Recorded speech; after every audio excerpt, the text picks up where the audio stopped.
ProSaúde ao Céu. Apresentação: Brisa Albuquerque. Doutor, a prevenção dessas doenças e também acidentes é fundamental e deve ser uma cultura adotada por toda a sociedade, em especial pelo governo, pelos empregadores e também funcionários. Quais são as formas de prevenção que devem ser adotadas nesse ambiente profissional? Aí eu vejo uma atuação muito grande do médico do trabalho e do engenheiro de segurança. Cada empresa tem um ambiente específico. Então, a engenharia de segurança levanta os riscos. Em cima desses riscos, nós fazemos a estimativa do potencial desses riscos causarem problemas de saúde, e aí nós elaboramos programas de educação, de demonstrar esses riscos aos trabalhadores. E colocamos esses programas em prática com protocolos, analisando mensalmente a evolução desses problemas. Aí nós temos realmente, de fato, temos uma forma de fazer intervenções pontuais mais rápidas, com a finalidade de as distorções e o início de problemas ser resolvido antes que virem um acidente, analisando os incidentes, analisando as pequenas coisas, que isto evitará o adoecimento do trabalhador, o absenteísmo, e com isto a empresa lucra, porque mantém prazos, produto e qualidade final. Um outro problema na saúde do trabalhador é até mesmo a banalização das mortes dos funcionários pela sociedade. E esses acidentes mais graves e fatais continuam acontecendo com frequência em diversos ramos de atividades e, em muitos casos, são, infelizmente, encarados como naturais por todos nós. Como a Associação Nacional de Medicina do Trabalho, da qual o senhor é membro, e também da Associação Paulista de Medicina do Trabalho, aqui no estado de São Paulo, como vocês se envolvem com essa questão da banalização das mortes dos trabalhadores? Cada vez mais nós procuramos, através de seminários, congressos, reuniões, mostrar para o público-alvo, que seriam outros médicos do trabalho, pessoas do RH, empregadores, segurança, como lidar com estes problemas e fazer uma educação mesmo. Nós temos que educar as pessoas. Muitas vezes a banalização é feita por desconhecimento do problema que causa esse acidente. Quando as pessoas tomam conhecimento do risco, aí começa a haver uma consciência. E em cima dessa consciência se conseguem criar programas de observação e de controle adequados. Mas, enquanto nós não fizermos uma demonstração, comprovarmos a existência e o risco que as pessoas correm, continuaremos tendo a banalização e continuaremos tendo poucas políticas do próprio governo e pouca cobrança da sociedade nesses resultados negativos. Quais são as medidas que o governo deveria adotar que prejudicam hoje o trabalhador? Quais são as lutas que vocês estão se envolvendo nesse momento para melhorar a qualidade de vida e evitar acidentes fatais, mortes no ambiente de trabalho? Ao governo cabem políticas mais incisivas, com destinação de maiores recursos. Enquanto o governo ainda estiver controlando recursos para esta área, teremos pouca evolução. Cabe também ao governo criar equipes de fiscalização adequadas. Não fiscal que vai na empresa para multar ou para ver se dá um jeito de encobrir aquela falha, mas fiscais que tenham conhecimento técnico e que cobrem do empregador medidas adequadas, que sejam reais, que esses fiscais conheçam a nossa necessidade local e cobrem em cada parte do país aquilo que cada parte pode dar. Não adianta se cobrar no Amazonas uma situação de São Paulo e vice-versa. Então isto, na minha opinião, cabe ao governo.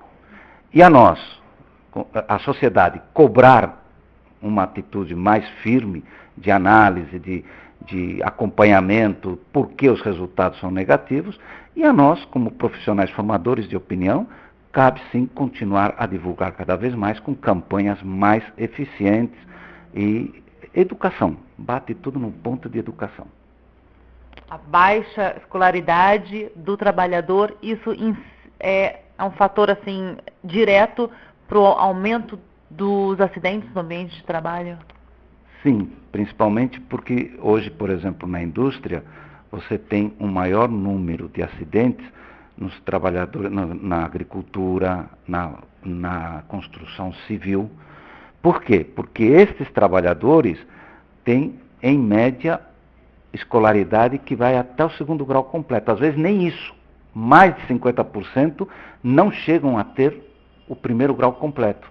Então, essa baixa escolaridade faz com que eles também adquiram, não tenham facilidade para entender, e com isto eles se tornem resistentes. Eles ficam aprendendo com os colegas mais antigos, que também aprenderam com os outros, sem que isto seja obedecido protocolos, e muitas vezes nós também montamos eventos e não levamos em consideração o grau de quem vai assisti-los. Então, se tiver uma escolaridade baixa, não adianta ter uma palestra com muitas palavras difíceis, coisas subjetivas, porque o público não vai entender. Então, nós temos também que ver que público estamos, para que público estamos orientando, e ter para cada público o discurso que ele seja capaz de entender, para aí sim ele poder cobrar também. Quais são os erros mais comuns desses trabalhadores no campo? O senhor falou desses acidentes na agricultura. Na agricultura é o desconhecimento de protocolos, de produtos, por exemplo, os agrotóxicos. Eles aplicam aquilo, muitas vezes eles não acham que aqueles agrotóxicos possam lhe trazer tanto problema. Eles não foram treinados, ou pouco se falou para eles que precisavam usar máscara. E se lhes dá uma máscara, às vezes uma máscara muito boa sim, mas ele é difícil de usar a máscara, ele não recebeu treinamento para usar essa máscara, então ele não usa.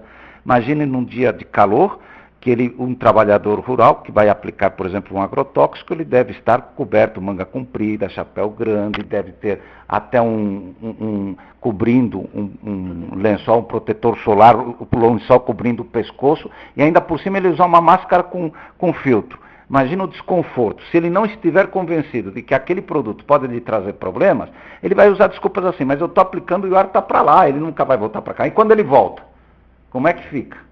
E quando ele vai lavar a vasilha onde ele usou aquele produto, ele lava sem luvas. Nossa, graças a Deus, agora eu terminei de fazer a minha pulverização. Aí ele tira todos os equipamentos, lava o rosto, lava as mãos, fica sem camisa embaixo de uma árvore, aí ele resolve lavar os utensílios que ele usou sem nenhum tipo de proteção. Então, os erros mais comuns é que muitas vezes o empregador dispõe de EPIs, para proteção, luvas, máscara, mas o trabalhador não sabe usar e não se cobra dele o uso eficiente. E quando se chama a atenção dele é para mandá-lo embora. Então a pessoa tem que ser treinada para que aí sim ela possa ser cobrada de alguma coisa. Então, na minha opinião, eu volto a bater. O erro mais comum é a falta de preparo do trabalhador. Desconhecimento do trabalhador do risco. Quando ele conhece o risco e ele está preparado, o índice de acidentes cai muito. Isso também se aplica à construção civil? Quais são os erros mais comuns desse trabalhador de obras aqui, agora falando dos grandes centros, né? Que tem muitos acidentes na construção civil. Praticamente isso que eu comentei para o agricultor se aplica em qualquer área produtiva. Na construção civil especificamente, então nós temos, o trabalhador desconhece o uso de cinto de segurança. Os andaimes, eles são restritos, não se põe telas de proteção, não se fazem andaimes adequados onde ele possa andar, onde tenha um corrimão, tenha um rodapé. E, às vezes, ele se pendura de um cinto e fica balançando num prédio, por exemplo, no 10º andar. Fundiu a laje no 10º andar. Então, voltamos a dizer, a mesma coisa do desconhecimento do agricultor, ele desconhece o risco, ele não valoriza a altura, ele acha que porque nunca teve tontura, nunca caiu, ele não vai cair, ele não presta atenção onde ele pisa, ele deixa o ambiente de construção. Todos nós já fizemos reforma em casa. Quando nós estamos na metade da reforma, a gente já quer mandar o pedreiro embora. E muitas vezes nós brigamos com o pedreiro porque ele deixa tudo sujo, tudo bagunçado. Agora, vocês imaginem isso em um lugar onde não tem ninguém morando, num prédio de 10 andares com 20, 30, 40, 50 pedreiros. Cada um fazendo uma coisa. Então, realmente, a organização do local de trabalho é fundamental para se evitar isso. Doutor, de que forma o médico ajuda o funcionário vítima de acidente ou incapacidade relacionados ao trabalho? Nós temos que criar, primeiro, na instituição para a qual a gente presta serviços, a criação de trabalhos adequados, adaptados às necessidades e às condições de trabalho de cada trabalhador. Então, o trabalhador que sofre um acidente e tem uma sequela, ele tem uma parte dele que pode continuar trabalhando sim, mas nós temos que tomar o cuidado de reinseri-lo dentro das condições que ele tem condições de desenvolver, sem que ele se sinta ridicularizado, sem que ele sofra, digamos assim, discriminação. Talvez a maioria dos trabalhadores que têm sequela, eles poderiam retornar ao trabalho em condições específicas, não estou referindo que ele voltaria do mesmo jeito que ele estava antes de sofrer acidente. Mas com adaptações ao local de trabalho, ele continuaria sendo uma mão produtiva. Ele continuaria sendo um trabalhador produtivo. Mas o que eu vejo é que nós, os empregadores ainda estão longe de aceitar esta situação e os próprios trabalhadores, o próprio sindicato, se sente que eles acabam sendo discriminados e com isto se manifesta um sentimento de cada vez pior, aumentando o estresse, a depressão, e esses trabalhadores, eles mesmos acabam evoluindo para uma aposentadoria por invalidez. E interessante que se nós formos analisar as aposentadorias por invalidez, um número expressivo de aposentados por invalidez fica depois realizando trabalhos na inconformidade. Com a lei dos deficientes físicos, da inclusão do deficiente físico nas empresas, aprendemos que a maioria dos trabalhadores que têm sequelas, ou as pessoas, de uma forma geral, que têm sequelas de acidentes de trabalho, ou de nascença, ou de outros tipos de acidente, talvez 70%, 80% poderiam continuar no ambiente de trabalho. Não, torno a repetir, não o mesmo ambiente que ele entrou, mas um ambiente que leve em consideração as suas limitações. E aí ele poderia, dentro do que ele é capaz, continuar sendo uma pessoa importante no ramo de produtividade, sim. Fazendo um grande serviço social para ele e para a nação. Os trabalhadores que a gente consegue reabilitar, eles são trabalhadores felizes. E os empregadores também estão satisfeitos com a atividade deles. Mas para isso temos que ter uma política primeiro, a empresa tem que ter uma política nesse sentido, depois o próprio sindicato tem que acompanhar para que ele veja que não se está fazendo nada que esteja discriminando esse trabalhador, e sim que se está ajudando, e o próprio serviço de reabilitação, que deve, na minha opinião, ser dirigido pelo médico da empresa, pelo médico do trabalho, aí sim nós temos resultados muito favoráveis. Eu já tive excelentes experiências delas, com o próprio sindicato participando desta reabilitação. O difícil nesse momento é fazer os empregadores e o sindicato terem consciência de que essa reabilitação é para o bem do trabalhador, que não há discriminação.